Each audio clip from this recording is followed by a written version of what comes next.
Okay, so hello everyone. In this video, we are going to learn how to download Scilab in our computer.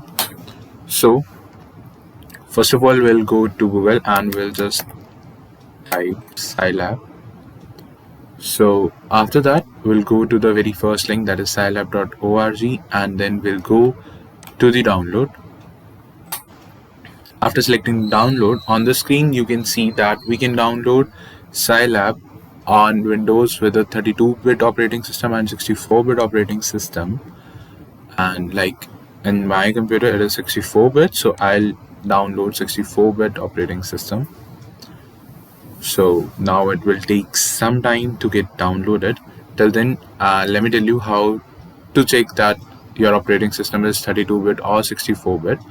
Just go to this PC and then right click on it and go to the properties. And after going to the properties, you will see the system properties on the top, and there it will be mentioned like device specifications, and in this device specifications you can see that your system type, like mine is 64-bit operating system, so I have downloaded for 64-bit. Similarly, if you have 32-bit operating system, you can go with 32-bit and there will be no change in the downloading system.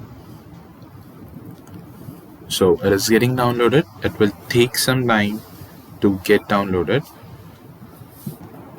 Till it's get downloaded, let us know what is Scilab. Scilab is basically an open source software that is used for data analysis and computation, like MATLAB. MATLAB is not open source, but Scilab is open source, so that's an advantage of Scilab over MATLAB, and hence we are using Scilab for our workshop. And obviously it is a software that uses approximation techniques, which is called scientific computing, and it is capable of solving different algebraic equations. It supports development of complicated algorithms, and it is capable of model the previous computations. We can also check and perform visualizations in bar graphs, lines, histograms, and MathML annotation. Okay, so yes, it's downloaded, and now we'll open it and then install. And then now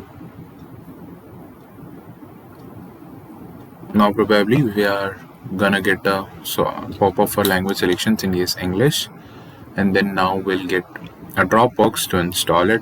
Next, so this is the license agreements. I'll accept the license agreement, and then next. Now you have to choose the location on your device where you want to save the setup. So I already selected like volume D. So next, again next, and install. So installation will again take a time, and once this got installed, then you are ready to use Scilab. So that's all for this video, and see you all in the workshop. Thank you.